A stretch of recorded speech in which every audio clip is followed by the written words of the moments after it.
Welcome to a new episode of Tell Me Where I'm Going Wrong with Josh and Sean. In this episode, we dive into pop culture from Spice Girls nostalgia to Chappell Roan's latest gig. We explore drag culture, Lady Gaga's impact, and how social media shapes political opinions. Plus, we reflect on our own personal feelings about celebrities such as Janet Jackson and Nelly Furtado. Enjoy the ride.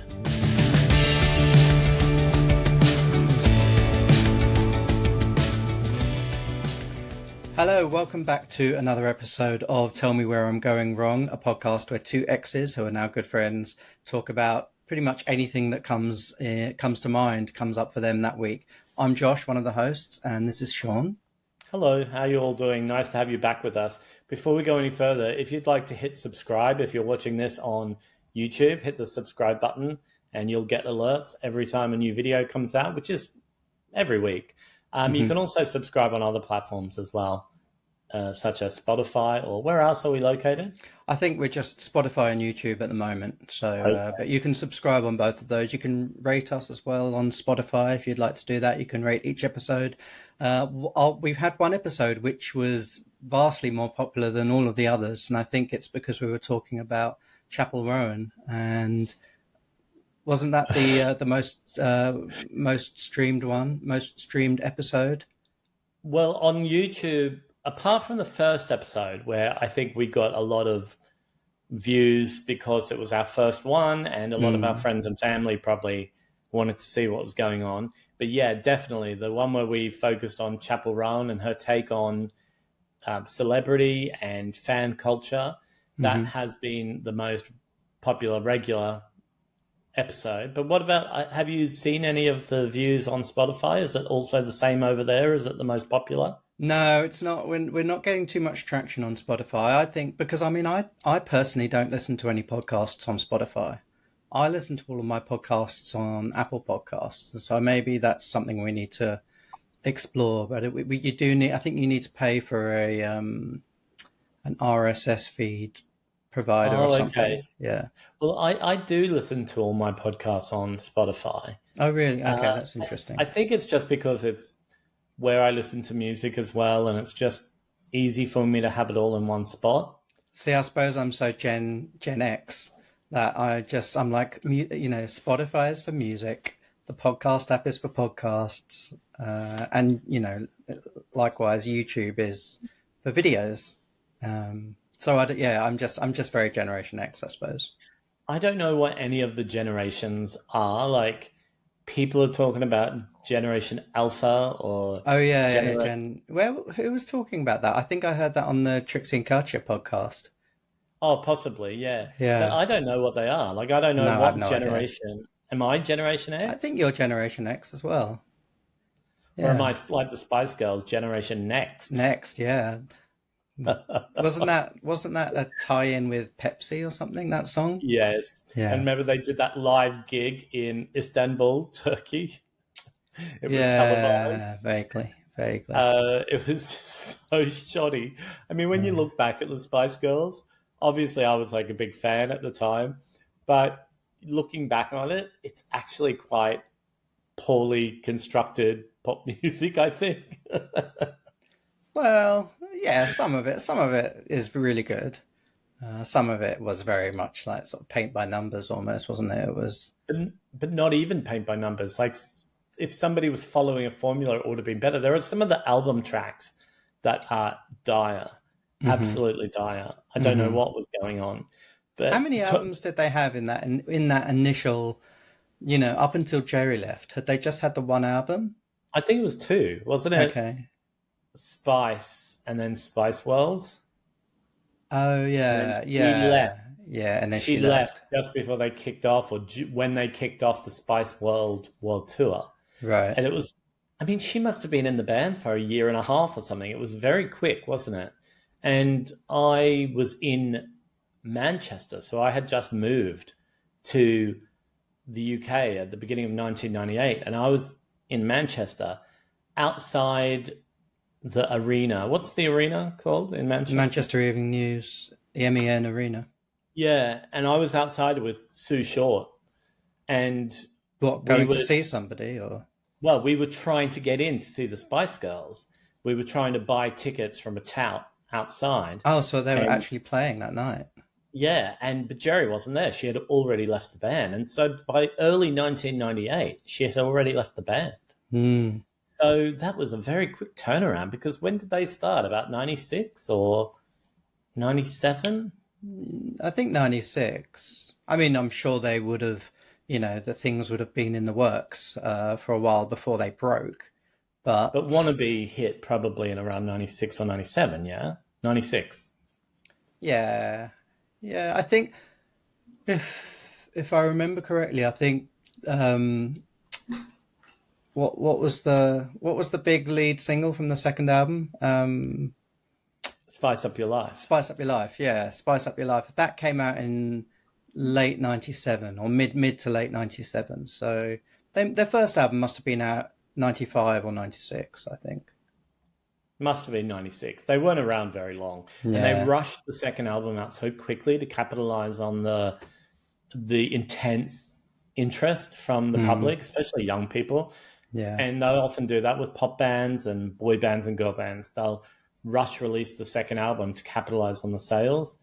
But I Yeah. used to buy like Spice Girls Chupa Chubs and Spice Girls I Impulse remember. body spray, Uh-huh. and I had the Jerry doll.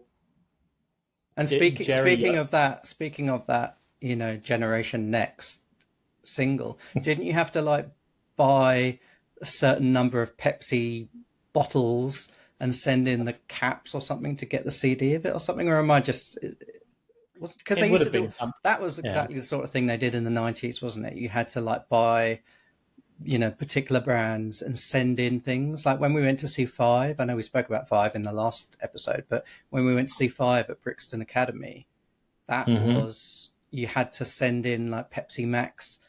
Well, I can't remember it the was something labels like from Pepsi Max Cadbury wrappers bottles. or something. It was Cadbury chocolate No, wrappers. I'm sure it was Pepsi Max. No, no, no. Really? I No, think it was some I'm chocolate bar. really. I think it was some chocolate bar because I can remember the chocolate bars weren't vegan and we had to ask somebody else to get the wrappers for us, I think, so we could go see. And it was like Five, the Honeys.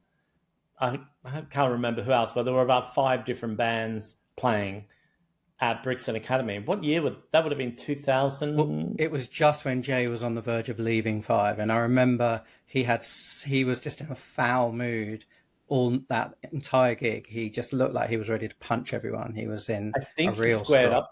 He squared up to somebody on stage. Yeah, yeah, it was a very weird vibe. It's so sad. And anyway, But that sorry, brings before we us get sidetracked though, I want to, did you and Sue didn't get into the Spice Girls gig, did you at the no, no, we couldn't get a cheap enough ticket. okay, And okay. I'm kind of glad because I only really loved Jerry and what she was then, obviously not now. She's, oh my Now God. she's a You want Tory. to talk about fall from grace, but Yeah. she is on probably if I was a bit more like wiser about things back then, I also would have realized her politics weren't great back then as well. I I don't know. I remember, don't think she gave much away politically during her time. I think all of the Spice Girls were very sort of controlled well, by their publicist. she did say that Margaret Thatcher was the original Spice Girl, Oh yeah, that's true actually. Yeah, and that was okay. at the height of their fame. So I All right, yeah, true. but when you're in the throes of like being adoring someone, it's hard. Like what I went through with Morrissey, it took a Hmm. long time. Oh, that's another whole story that we could talk about if you wanted to. But getting back to Five at Brixton Oh Academy, yeah. that brings us full circle to 2024 because we were there the other night to see Chappell We Roan were in last concert. Thursday night.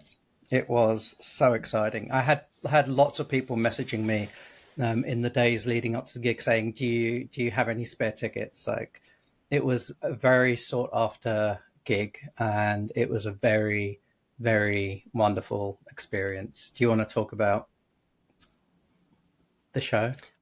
Well, I had a bit of a different experience because I had an extreme stomach ache, but couldn't give up this opportunity. For me, Chappell Roan seems like a once in a generation talent, or maybe not once in a generation, but once Is that every 10 is that years or something. Gen Alpha? Gen Is she Alpha, Gen Gen Alpha? Z. What are the other generations? I don't know. Gen Does it just go cycle through the alphabet? I don't know. But for me, it's as exciting as like the first time I went to see Alanis Morissette on the Jagged Little Pill tour in Australia.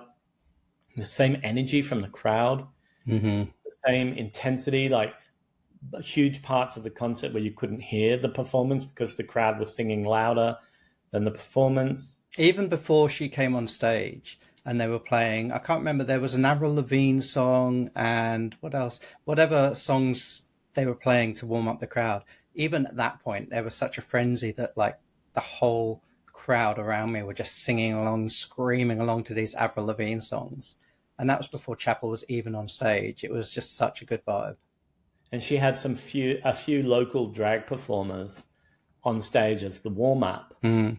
and it's something that she likes to do in every town that she plays to hire and pay local I drag know, and performers. I was gutted because I missed. There was such the line was so long to get into the venue that I missed a lot of those drag performances because Crayola was one of them, Crayola the Queen, and I've Yes, seen her play before a couple of times, and she's fantastic.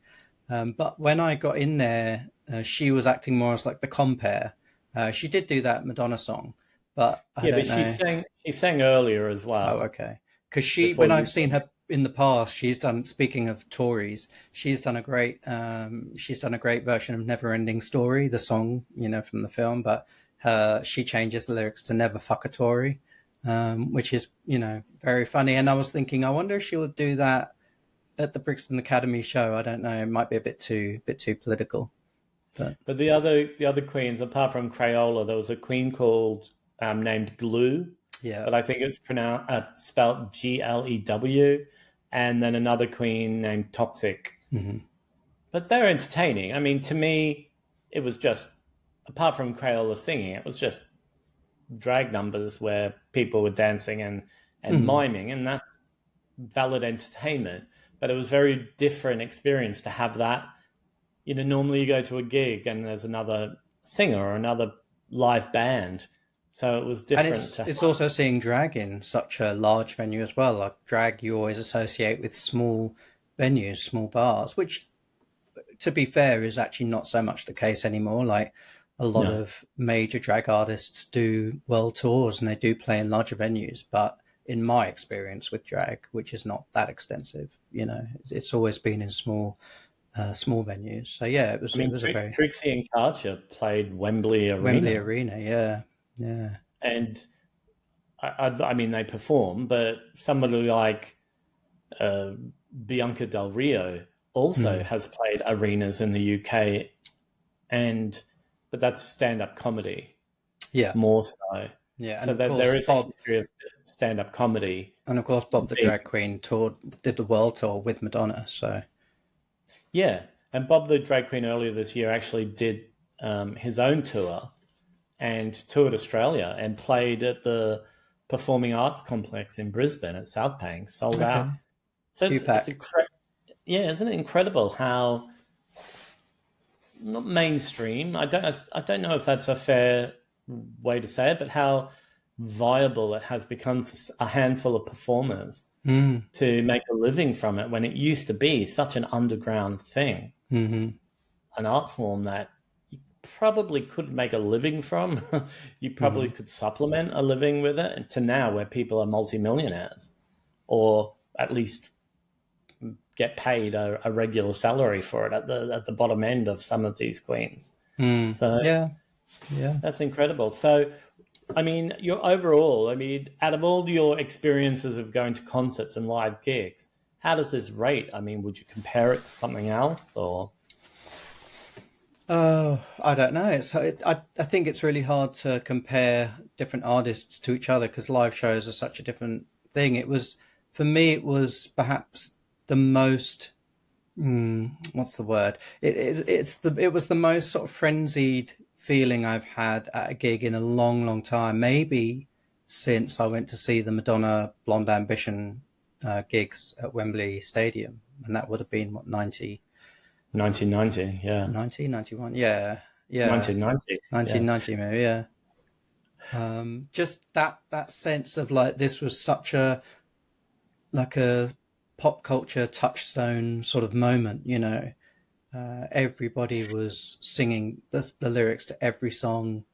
It was really intense.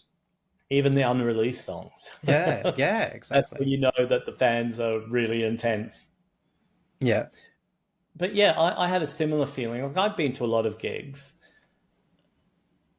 when probably not so much for you, but at the Gaga show down on the floor where I was on the Oh, ground the Tottenham sitting. Hotspur Yeah, Stadium yeah, in that one. stadium, it's hard to get that sort of intensity in a stadium because Hmm. of how many people, and then someone like Gaga who's sort of turned into a legacy artist who doesn't have that dynamic spark in the audience that she had 16 years ago or So 15 would years you? ago. So you think she's a more of a legacy artist now, Gaga?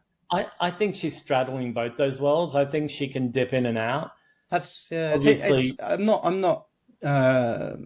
I'm not refuting it. It's just I hadn't really thought of her that way. But yeah, now you say it, I suppose she hasn't enjoyed the same intense levels of success with her more recent album in particular. Um, yeah, although that yeah, the song with Bruno Bruno Mars. Mars, Yeah, that's been that huge. has been the number one streamed song on Spotify for 30 days now in a row. Wow. Okay. And but also streaming millions and millions more streams than the second song. So, Mm, say the next number two, it might have been a Billie Eilish song, was at 8 million streams, and this Gaga and Bruno Mars song was at 11 million streams okay. daily. So, and this has been going on for a month. Mm, So that's pretty intense. And so, even though the music isn't always at that level of consumption or frenzy, her as a pop culture figure is. mm. Like you think of House of Gucci, even something as throwaway and as silly as that was a big moment. It made a lot of money. She was nominated for awards for it. This Joker film that's coming out, there's a lot of anticipation. She has maybe there's some rumor that she's releasing like a Harlequin inspired EP Oh, before her really? next proper album. But this is all fan hysteria online. I Mm. don't know if that's true or not, but she released a little bit of a snippet of music on her Instagram. Did you hear it No. today? It sounds a little bit like Creep or like a Radiohead song, this Okay. instrumentation. And apparently it's some new music project that's about to drop I mean, next week. is there an can't think of the word soundtrack album for the Joker film? There will be, but it's all music performed. I think it's all covers Oh, so performed. maybe it's that then. Well, no, I think that there's going to be some new material because Gaga said she wrote a waltz herself, wrote a waltz for the movie that's included, Okay. and so there might be like a. I suppose you know like how Prince did the Batman Yeah. soundtrack. There might be some sort of inspired by the character little piece of music to go along with the Hmm. movie. But they're about to release her new single this month as well, like her first proper new single from the next album. So that's but nothing to do with the Joker movie. Completely No, separate nothing to from do that. with the Joker movie, nothing to do with the Bruno Mars thing. Wow. And then the new album is coming out in February. But Is there any talk? Apologies if you've tuned into this podcast and we're thinking we were going to get a varied slice of pop culture, and it's just become a Lady Gaga stan podcast. But or rather, Sean talking about it and me quizzing him. But has anyone given any indication about what the new Lady Gaga album is like? What style it is? What kind of no, music? I mean, people have been, you know how weird AI is? People have been taking Mm, rumored titles of songs and then feeding them into AI with other information and coming out with songs that sound like they're sung by Lady Gaga. I know it's And so wild, so isn't it? bizarre. What a weird Yeah. world we live in. I watched a movie trailer the other day and it was a vampire movie starring Keanu Reeves and somebody else. And I was like, this doesn't look right. Something looks weird about this. I was like, but I love vampire movies. I might see this. And then it started to look a bit too weird and fakey. And then at the end, it was somebody had said, oh, yeah, I made this trailer using AI who would like to see a movie if this was made? I was just like, what? What's going Now on? you're just going to go ahead and make the whole movie with AI as well. Yeah. How But weird. talking, to wrap up the Chappell Roan and to pivot a little bit, Hmm. I mean, yeah, the show was great. I feel like I'm getting too old for some experiences in life. Yeah, I I would have got more out of that if I was 20 than I do as a 50-year-old. And yeah. it's just the way that it goes. Like things, it's harder to get excited by things when you get older. You become more cynical, you become bitter and jaded. Speak for and it, yourself. but it's difficult to, like, if I had been 20, I would have been on the front row on the barrier and probably have lined up all day. Hmm. But now, as it stands in 2024, I had a bellyache. I'm getting older. I had to lean against the wall, so I had to stand at the side. I had to keep pushing people away from me because they were knocking into my sore tummy. Um, But uh, going back to that, did you see this drama where people are talking about in an interview? Chappell Roan was asked if she endorsed Kamala Harris, and she said, "No, I don't endorse her." And people have taken that quote and run with it. I mean, all sorts of accusations about her being a Republican, about her uh, being MAGA, about her wanting to vote for Trump. But if you read the full interview, she says, to paraphrase, to quote, she talks about how, of course, she's excited about the opportunity for there to be a president, a woman of color in her lifetime. She'd vote against Trump no matter what. She talks about how she's raised money for queer charities in the UK and all around the world when she performs. She talks about raising money for Palestine and Gaza. And it's so wild to me how, like, I know that we live in a hyper fleeting society where people don't pay attention to the details or have critical thinking skills. But mhm. how somebody who can, as blatantly as queer and political and progressive as Chappell Roan, be suddenly tarnished by so many people online as being like a Trump supporter from one sentence. But Did you just read because people are saying it, surely no one's actually believing. Anyone that knows in an iota of sort of Chapel's politics or persona would know that she would not vote for Trump. I mean, But there is also, do you know how the world has been split into binaries yeah, when the world is not a binary? And so yes, there is no greater example of that than the US presidential election. hmm, You People think that you have to choose one side or the other explicitly, and if you don't, you're as bad as the hmm, other side. yeah, So people are saying if you don't, it's not enough to say that Trump is disgusting. You all also have to say that Harris is amazing and the savior of politics. And if you don't do that, you're as bad as the people who vote for Trump. And it's so narrow minded and it doesn't speak to the reality of most people on the planet. yeah. I mean, That, I would say not everybody thinks like that, but yes, you're right. Uh, there is a significant section of society who do think in those terms, and I suppose that may have something to do with growing up using social media where things are a binary. They're, like or dislike, or scroll or swipe, or it's all very much what's the word? Very sort of on the spot decisions between two choices. But I would say there is a lot more discourse and nuance in a lot of people's thinking than just you're either with us or you're against us sort of thing.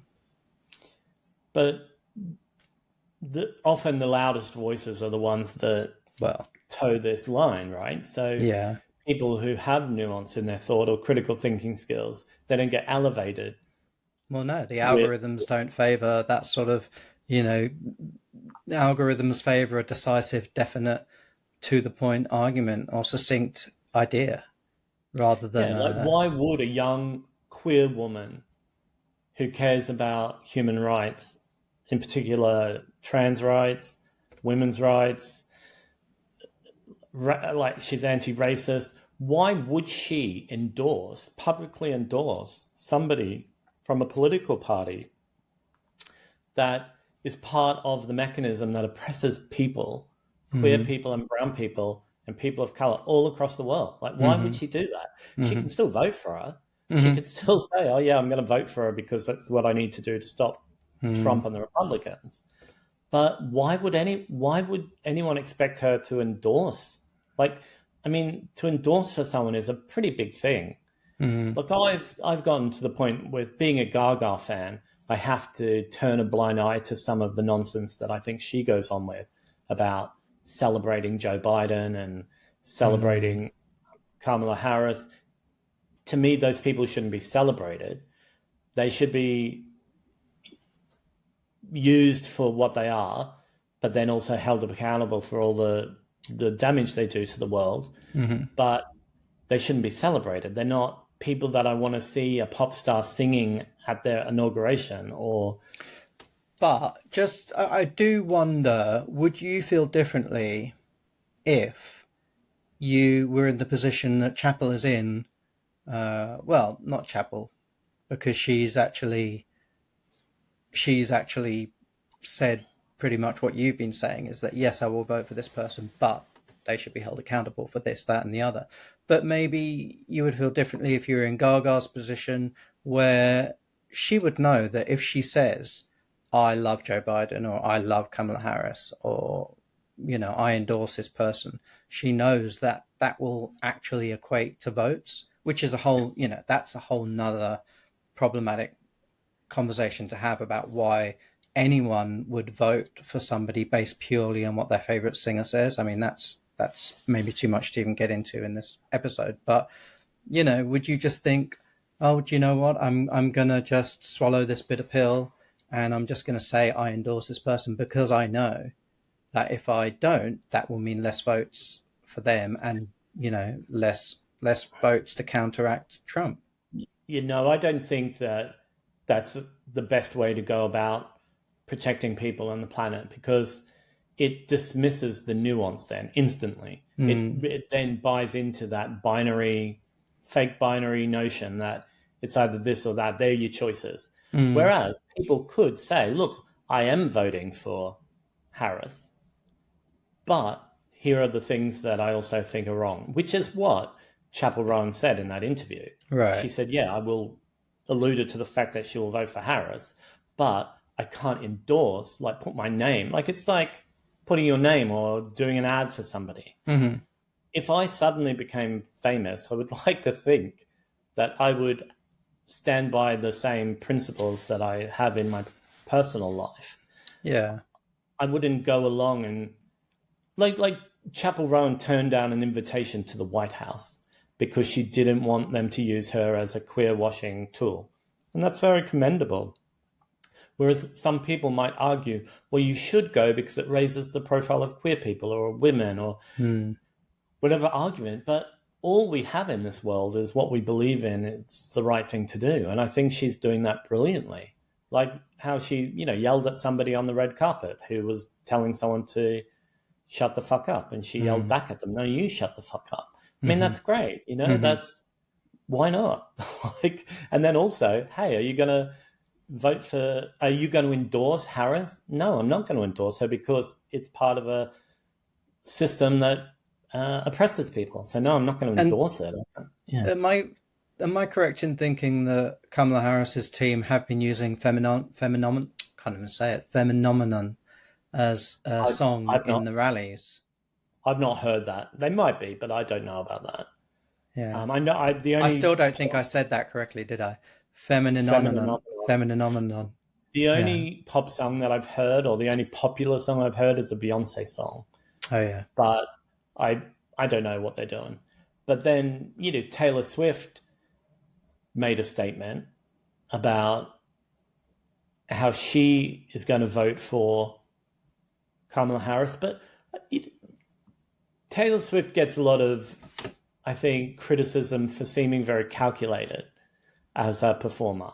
But I have to say that the statement that she did was, it felt honest to me, but it also felt a little carefully worded, that she didn't sing the praises of Biden or Harris to the nth degree and say they're the saviors. She said this is the best thing for the country. Yeah, and she said, like me, I encourage you to, Yeah. do your research basically and make the best decision or the best choice based on what you find. So yeah, it wasn't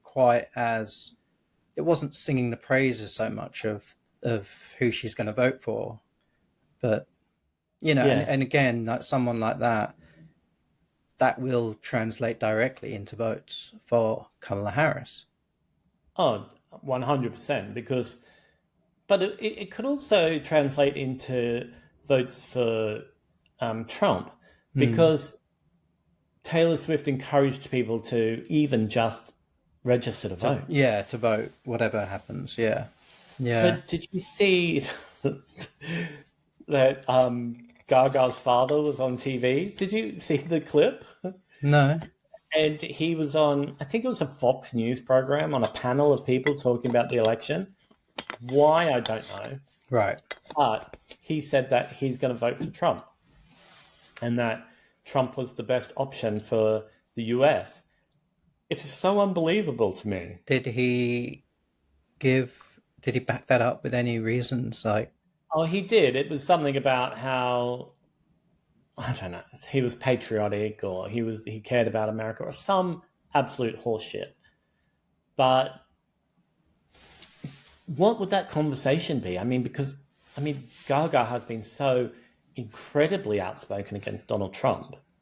What would that conversation be? What do people do? So take the fame out of it. I don't mean the record. I mean the actual concept of fame out of the relationship. take the fame monster out of the Yeah. How do relationship. people, like, I don't have parents that I talk to, so I don't know. But Talking about binaries, that's what a lot of people are saying now in the US.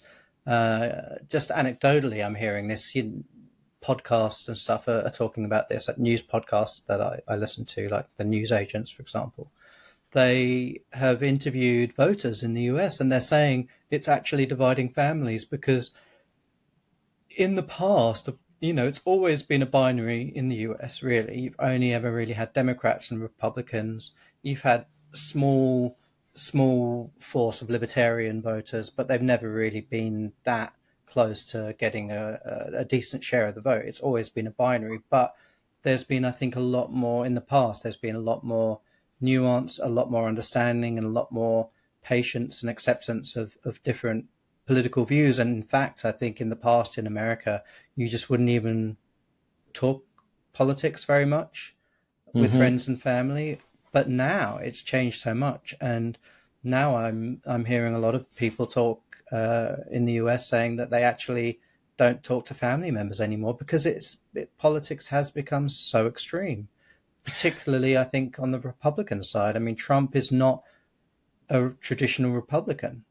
how would you feel if we had in the UK, if we had a character like Trump, someone who's found liable for sexual assault, someone who's known a sexual abuser, someone who's a thief, a liar. I mean, you name everything. I mean, these aren't my opinions. These are things that he's proven to have been and is. How would you feel if one of your parents said, I'm going to vote for this person, and not only vote for them, but I believe they're the best chance for our future? What do you think your reaction? I would definitely question my relationship with them. Yeah. I would find it very hard. And, that's something I had to do with Brexit as well, not with my parents, but with one friend in particular who voted for Brexit. And I really struggled to get my head around that. And they've since come to regret it, of course. And I just, it still angers me today. But, Say their name. Say their name. No. But I've got a cousin who has gone a bit sort of right wing, and I mean I'm not that close to that those members of my family anyway. So it's not like a cousin I would have seen more than like once every 7 or 8 years at tops. So it doesn't really affect me. But I just unfriended them on Facebook because they started posting all this like, at first it was just sort of casual Brexit bullshit, and then it just sort of ramped up into even more like right wing racist shit, which is so ironic because his grandparents were Indian, and so for him to be, spouting all this like far right EDL bullshit, it's just mind boggling.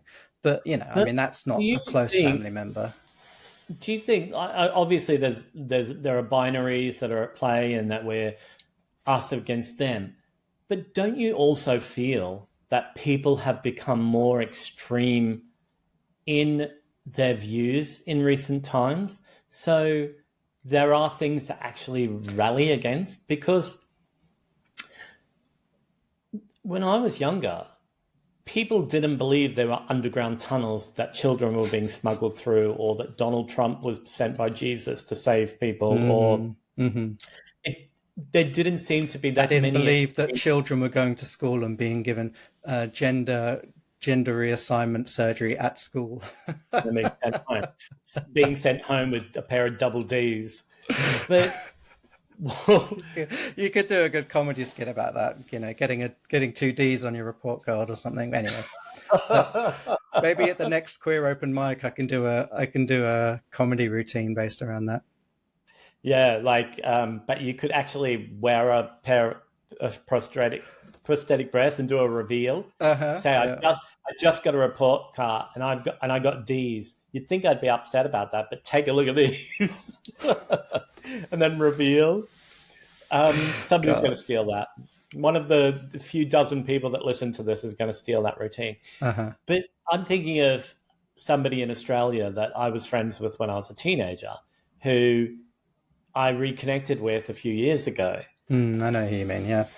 They went so far down this, but also this is another thing. They live Actually, no, I don't know who you mean. I think I'm thinking of like a few possible people actually.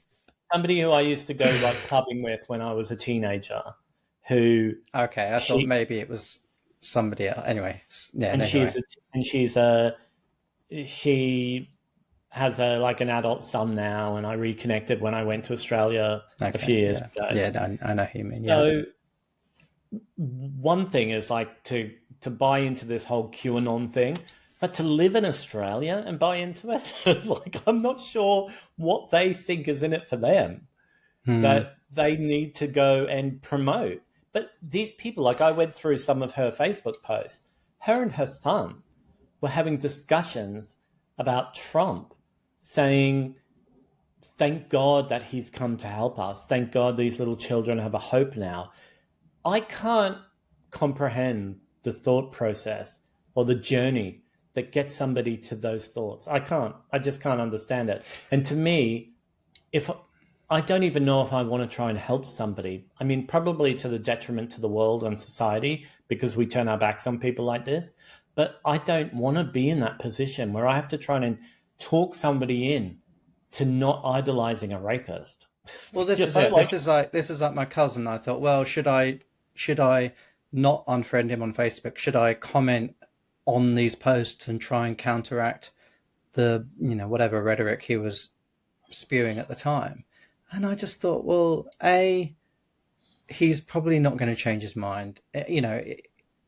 We're not close anyway, so it's not like he would really listen to my opinion. If it was somebody close to me, of course I would, and I did. That's what with my friend who voted for Brexit. I tried to. I mean, it was too late then because I didn't know that they were going to vote for Brexit. I only found out after they voted, so it was too who late to. voted for Brexit? Well, I can't Who say their name on the podcast, but anyway, might I do something that gives away? Would I know them? yes. But anyway, we'll talk about it off air. Outrageous. And so yeah, I thought the same thing. I thought, well, should I stay friends? Should I try and counteract? And I think I did actually. I think on when he first started posting stuff that was, it was that really thinly veiled racist bullshit sort of stuff. And I would say you do understand that this is just a very thinly disguised cover for racist rhetoric, and he would just be like, no, it. I think that the world has become a lot more complicated in the last 10 years, in the sense that globalization and capitalism and all these other things, climate breakdown, all these things have sort of co-mingled, co-intertwined, to create a very, very dangerous situation where we're looking for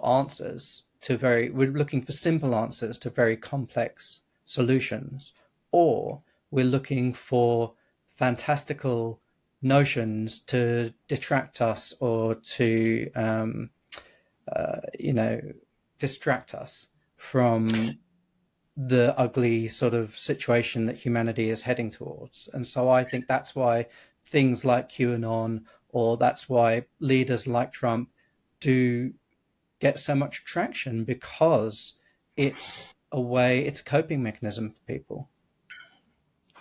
But how have we gone the space of our lifetimes? How have we gone from a politician lying about something, say, I don't know, look at the whole Watergate thing, right? And how that Mm. destroyed not only the president's career at the time. I don't know if they were actually ever held accountable, but it was a big enough Mm. scandal that, and then lots of people around that. How can you go from that to having somebody who was found liable for sexual assault, who has been indicted, who has been A convicted felon. collect, how do you go from that to that and then also have people defend that? Like, to me, it's such a bizarre leap, isn't it? That we've gone from where somebody could, I don't steal a little bit of money as a politician and then have to resign in disgrace, Well, or yeah. I don't know, like jerk someone off under a bathroom stall or something. And then now to this where somebody can be the president of the United States and they're a convicted felon. Like, Yeah. there's no sense to it. Well, no, and it's very symbolic, isn't it, that we're so disconnected from politics now. We're so we're so uninvested in society, or the well-being of our society or global society, that we're willing, and I'm not saying we as in you and me as individuals, but on a societal level, we're willing to disregard such obvious character flaws and just disgusting behavior. I mean, you would think that what Trump said about grabbing women by the P word would have been enough to stop him getting voted in the first place. And when that video surfaced, I thought, oh well, that's it. It's game over for Yeah, him. me too. I You know? thought, oh, well, that's one of these things that's a deal breaker for Yeah, people, but it just emboldened people. yeah. And I don't know what it is exactly, but I do think, I don't know, I'm going to be getting my soapbox a little bit here, but I do think that politics has become so theatrical and so detached from day to day living, that that's why people are attracted to these characters, these mavericks. It's like what's his name? RFK Jr. Is that his name? RFK Jr. RFKJ. Yeah, horrible, horrible. He was just this libertarian. And I'm not going to explain it. Like, if you don't know who he is, you can just Google him. But he dropped out of the race and he's endorsing Trump.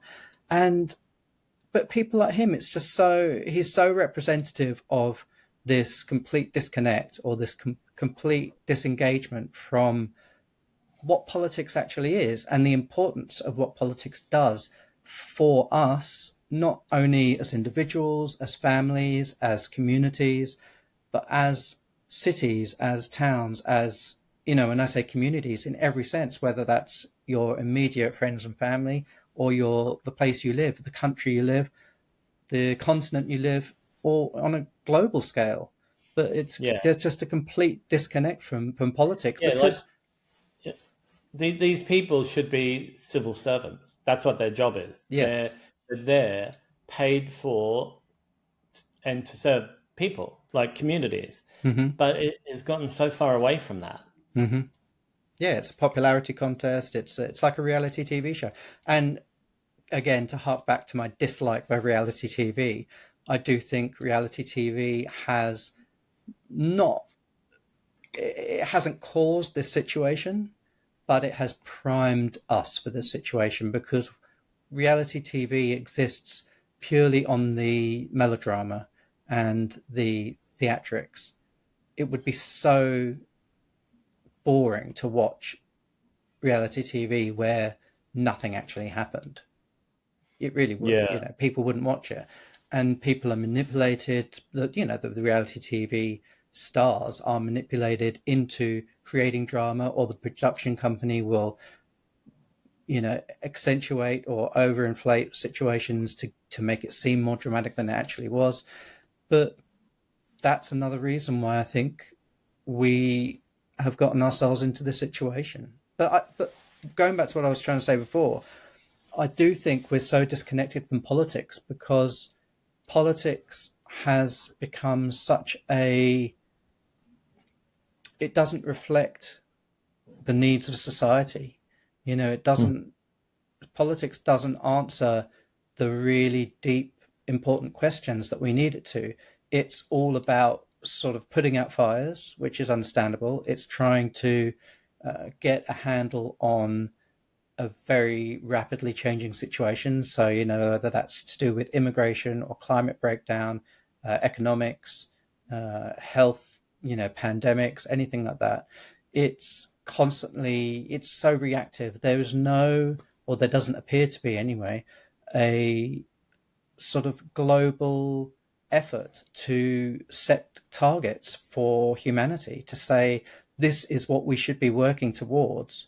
These are the obstacles, and these are the ways that we can all work together to create something better for ourselves and for future generations. There doesn't seem to be anything like that in modern but politics. it also I don't know how you say this, but it's I don't know, like the way that Trump and that whole the Republican Party is now has nothing to do with the day-to-day governing of human well-being. Not at all. Like Not at all. No. it doesn't. There's no clean water for people, or the schools are shit, or roads are falling apart, or hmm like it's all governed by big business hmm and corporate needs and desires and greed. Yeah. There's nothing being done. Like, even if you were to ask the majority of people in the UK, how is your life impacted day to day by immigration? Yeah. People wouldn't know No. I how it was. have no They idea. wouldn't know. And it's the same, They would be able to.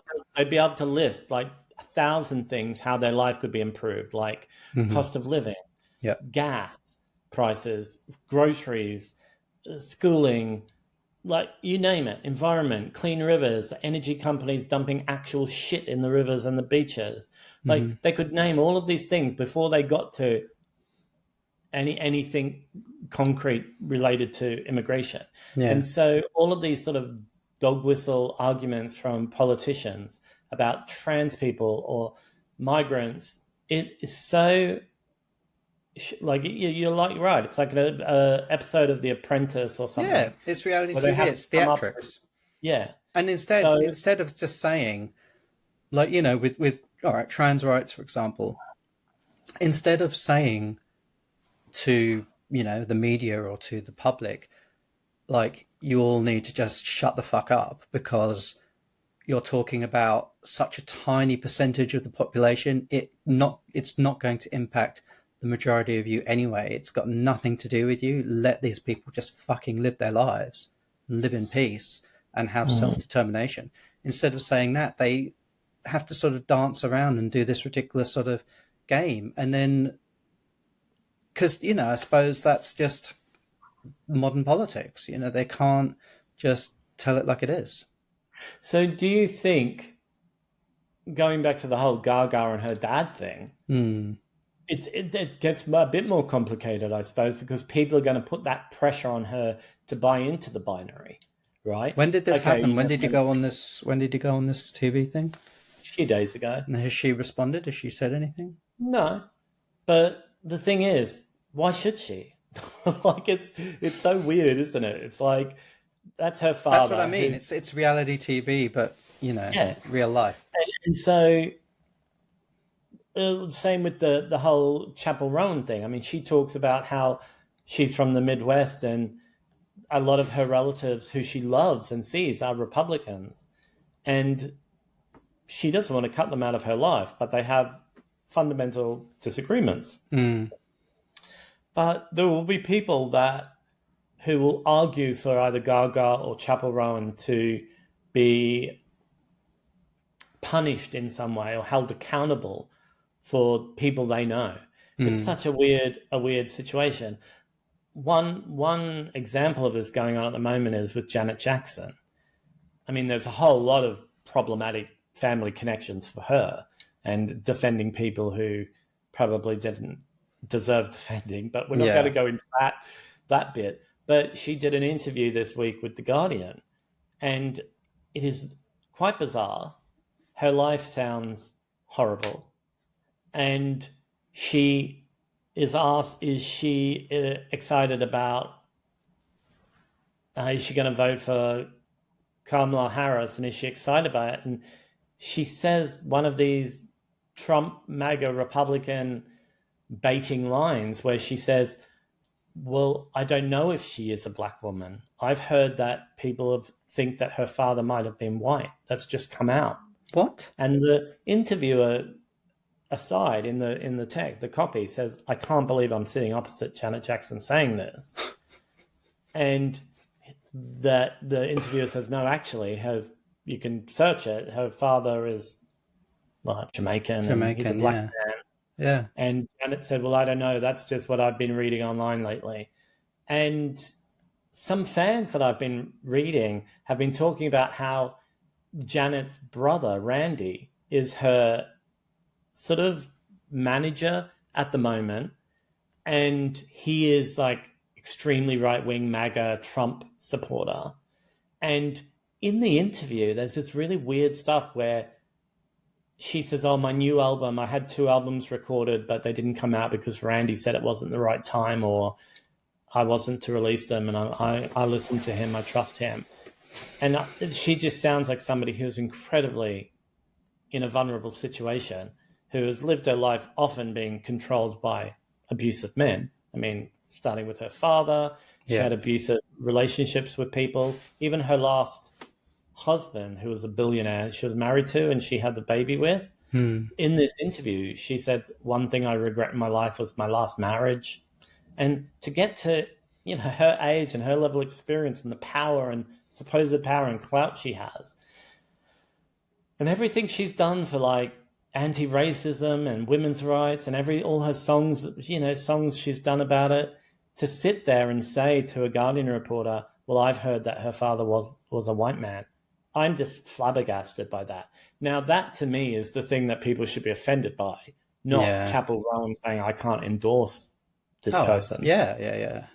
Like, I find that incredibly sad that somebody who has, somebody in Janet's position who has access to such good healthcare resources, educational resources, you name it, to come out with stuff like that, it to me, it just shows that she's in a really bad place. Or she's, I don't know what to say about it, because it's so disappointing. And I don't know, is it one of these things that would push me over the edge of not being a fan? Like, could I make a disconnection? Like, I had to make a disconnection of her support for her brother to continue being a fan and to appreciate her art. I had to make a disconnection. And or contextualize her support for Michael Jackson as somebody that, she had a connection with since she was a baby. It's a different world than I know, all of this. But when she comes out and says racist stuff like that, like, what? Mm. I don't even know how you're meant to reckon with that. Like, what are you meant to Mm. do with that information? Yeah. So, Yeah. I mean, yeah, the whole support of Michael, that was very problematic, but I suppose you can understand to some extent why someone would want to stand by their sibling. Although I'm not sure it is defensible, but you can understand why someone would, I suppose. But yeah, that to come out with something like that is pretty shocking. and like everything she's gone through in her life, and the image of somebody who's exercising their own self-determination and artistic freedom and control. I mean, she had an album called Control about breaking away from her father, and Mm-hmm. that she now has an older sibling telling her she can't release an album. Or Yeah, what's that about? It's, yeah, heroes always disappoint us, It's well, just, not all heroes. I went to see the new Beetlejuice movie. oh right, and I love Winona. She's just so fabulous. She can just be standing there and doing nothing, and I love that she's around.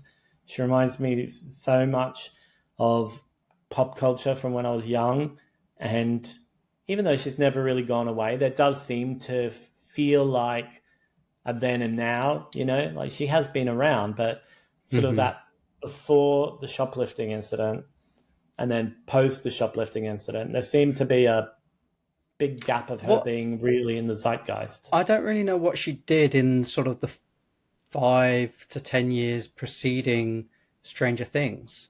Surely she would have been working, but I don't know Well, what she she was was in in. loads of stuff. I mean, I don't know how long ago it was, but wasn't she in that Black Swan movie?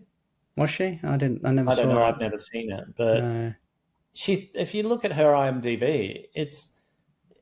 I think she has been working, Okay. Okay. but she's just so wonderful in it, and it is a real homage to the original. It's not too modern.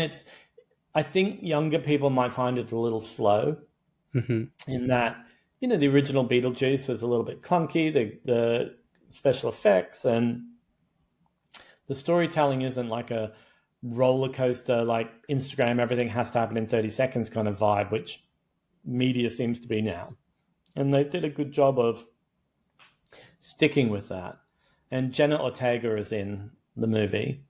She plays Winona Ryder's daughter, and Catherine O'Hara is in it, still playing the stepmom. Mm-hmm. But the guy who played Winona Ryder's father in the movie, In the who was original. married to Catherine O'Hara, that actor had a lot of uh, personal problems, something to do with child pornography. I'm not 100% of clear on the details of it, but he had paid somebody who was 14 to pose for nude photos for him or something. Okay. But years ago, like in 2002 or 4 or something. So he wasn't in this movie, but they had to have his character somehow referenced. So they used his likeness in some shots. I won't give it away if anyone wants to see it, how they did it. But I think they did it quite well. And I think they walked that balance that I think we all think about when we say, can you separate the artist and the art? I think they did it quite well, where they still honored the story Mm. and even his original work in some way prior to these. I don't know if they were crimes or not. I don't know if he was ever convicted. I don't know much about, Allegations or yeah. yeah, all these incidences. And they did enough to link it all together, but without him actually being in it or profiting from it. So Okay. it was quite interesting from that point of view. But it's like the original. Like Michael Keaton is barely in it. Like the original was like that. I think he had about 16 minutes screen time or something. Mm. Mm. But it was so entertaining, and I just felt good watching it. Like I felt happy. and really, really pleased to see Winona on the big screen. It made me Okay. happy. It reminded me of being a youngin again. Hmm. What would happen if Winona came out and said something really problematic, like, I don't know, like doubted Kamala's racial identity, or said she was endorsing Trump, or any number of awful, horrific things? Like, how would that make you feel? This is it, you know? I don't know. Yeah, what do we do with this information?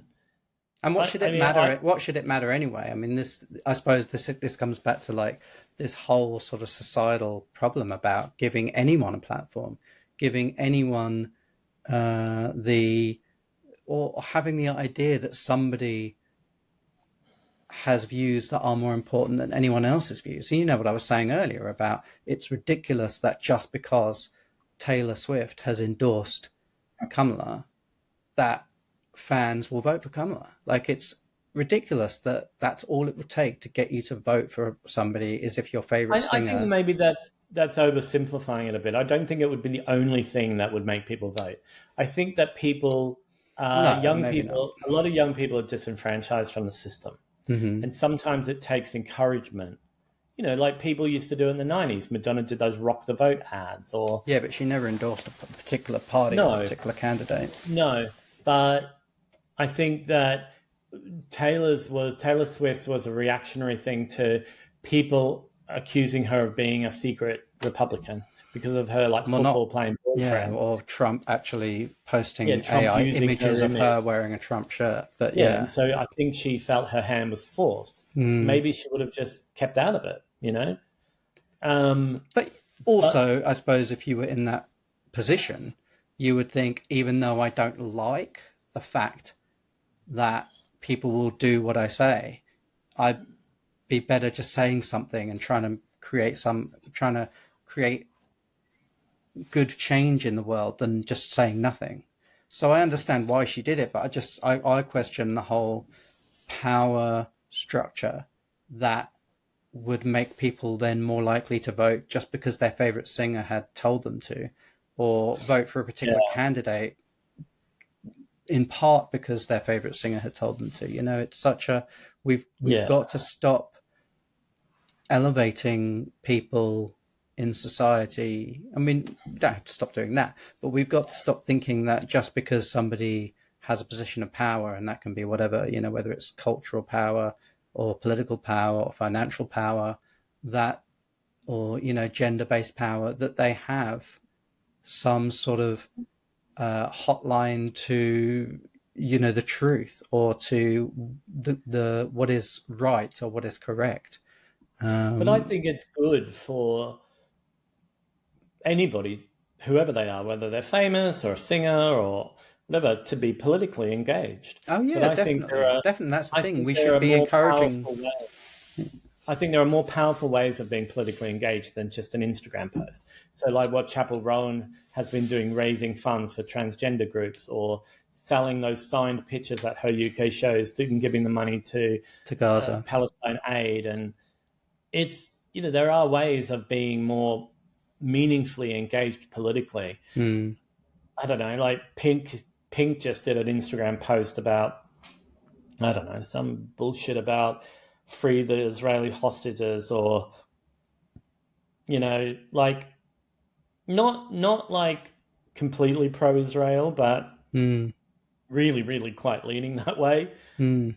And I'm just like, what are you doing? You know, like, Yeah. Well, Pink's got what, quite a checkered history with politics, hasn't she? She's really come out with these strong opinions, and they're only to sort of backtrack and backpedal like down the track. I well, think, yeah, you know, I would never pay much attention to what Pink's, you know, got to say, and I don't. I know that sounds dismissive and rude. I don't mean it to sound that way. I just think I've learned over the years that, you know, all celebrities are just, you know, you can't look to celebrities for political opinion. You've got to figure it out for yourself. but I also think as a consumer of art, it's okay for us to make choices if we don't want to give our money to people who Oh yeah. perpetuate harmful, thoughts or politics. Like that's completely fine. Like the Mm. whole Morrissey thing, like why I had to step off that after decades. It was just like way, way too far for me. It was Mm. just not something that there wasn't one part of my brain that could make peace with that any longer. Mm-hmm. And it's, and you say, what if Winona came out with something? Well, it might be similar. Like it might be similar that somebody who's means something for me for so long, I might have to have those conversations with myself, and that's fine. Like it might be upsetting, Mm. but the harm done by those sorts of words and actions by people like Trump, or I don't know, I think Morrissey has done harm to society with his language. That's more upsetting than my feelings. My feelings don't matter in comparison, really. Mm. Like that, Mm. I can't listen to my childhood hero anymore, or like how my complicated feelings now with Janet. Like, what am I going to do about my Janet fandom? Is this maybe the end of the road for that? Maybe that is. Maybe that's okay. Mm. I don't know. So you won't be going to see her live, or did the gig already happen? I don't know. It's probably happening I now. mean, that Like, Guardian interview was probably to try and sell more tickets, but it yeah, might might yeah, have put more people off. yeah. I mean, the person, it was quite sympathetic in the interview, but have a read of it because it's Um, really upsetting. It just sounds like she is somebody who has been surrounded by people who have controlled her all her life, and mm. she has never would have had touch with reality anyway, being that famous from being a child, a Mm. baby, but having controlling men around you all your life. I mean, we've all seen toxic masculinity does to people, and imagine having no basis of reality or being able to even walk down the street on your own to escape an abusive household. Or Mm. yeah, and then her one of her brothers just died a week ago, and she went through the whole Michael thing so publicly, and she's had physically violent partners. Oh yeah, it's just horrendous. Like I'm not saying that excuses her coming out with racist stuff, but it is a very, very sad situation. Yeah, I have. I feel sad for her. I feel very sad for her. That's Well, yeah. that seems like too sad a note to end on. So I'm just going to finish by saying that Nelly Furtado has a new single out. Okay. And I think it sounds great. It sounds a lot like latter day Kylie Minogue for some reason. I'm not sure why, Okay. but to me it sounds like a Kylie track. So if you're interested, it's called Honesty, and her album is called Seven, like the number seven. Must be her seventh album. So Okay. if you're interested in revisiting some unproblematic so far pop star, For now, for now. yeah. If you are getting into a Nelly Furtado vibe, then definitely check out her NPR Tiny Desk concert. It's so Amazing. much fun. I mean, I love most of the Tiny Desk concerts that I watch, but the Nelly Furtado one is a lot of fun. And if you want to do a little bit of a back dive as well into her music, go and listen to her album, her Spanish language album. Oh, I I love think that. it's called Mi Plan. Yeah, It's one of my favorite albums yeah, of it's all time. Like brilliant, I love it so much, brilliant. I listen to it all the time. So maybe we can end on a up to date, non problematic person, Well, but who I'd knows what the future holds? I'd like to end on a Nelly Furtado related anecdote from our past because that's very much in keeping with this podcast. And that was when we went to see her live at the Kentish Town Forum. I don't know what year this would have been. It would have been noughties, I think. It was for her Um, first album tour, yeah. yeah, and it was when she had obviously the big hit with "I'm Like a Bird" and you know all of those early songs. And I remember waiting at Kentish Town Tube Station for you. I think you were coming from school because you were working at the school at the time. And this was pre-mobile phones. I mean, I think mobile phones existed, but we didn't have them. And you were so late. I think I waited at the top of that escalator for about an hour. And there were just all these ticket touts, and they just kept saying, Nelly Furtado, tickets for Nelly Furtado, smelly tomato. I don't know why they were saying smelly tomato, but I Well, just, it's that whole well, Cockney rhyming slang, isn't it? yes, yeah, I understand why they were doing it, but I don't know. And they would have been so bored because Yeah. probably no one was. And it was quite, wasn't it cold that It was night or really windy? freezing cold, and it was so windy at the top of that Yeah, so they escalator. were probably just trying to entertain themselves. Smelly. But I anyway. always say that still. Smelly tomato. I say it all the time. Yeah. So whenever I hear those words, Nelly Furtado, So I that just must think have been smelly what, about tomato. 22 years ago or something. Yeah, something like that. Yeah, 20 more, I think. Yeah. Every time I say Nelly Furtado out loud, I have to then say smelly tomato. Yeah. It And was a that's great her gig, true- though. It was a really good gig. That's her true legacy. Yes. All right. Well, should we leave it there? Yeah, there's a lot of ranting there. Poor Smelly- Janet, poor Chappell, poor Gaga. Poor smelly tomato. Anyway, we've known her forever until she says something problematic. Folks, don't And forget. then you have to get your tattoo covered up like Johnny Depp did. He had the yes. Winona Forever tattoo and he got it changed to Wino Forever. Because that's less problematic. Folks, don't forget to subscribe to the podcast wherever you're listening or watching. And Sean, if people want... Give this video a like. Oh, yeah. A lot of people watch it, but we maybe only get 1 or 2 likes on YouTube, which makes me think nobody likes it. And you watch it and they don't like it. Yeah, so do like it. But if you want like to follow it, even if you don't like it, like it. Yeah, like it. I think you can't give thumbs down on YouTube anymore. Not anymore, no. So if you would like to follow me online, you can at Fat Gay Vegan, anywhere. Mostly Instagram is where stuff happens. How about you, Josh? People can find me on Instagram, Josh and the Jumpstarts. You can stream my latest single, which is also the theme song for this podcast. It's called Empty Seat, and it's on Spotify and all the other streaming platforms as well. We should put the link for the Spotify song, or some of the links to the platforms in the description of this video. We should. So we should do a lot of things, but yeah, it's time. Time is money. Okay. All right. Well, I'm off to wrestle with my complicated feelings about Janet Jackson. All right, enjoy. We will see you back in your feeds this time next week.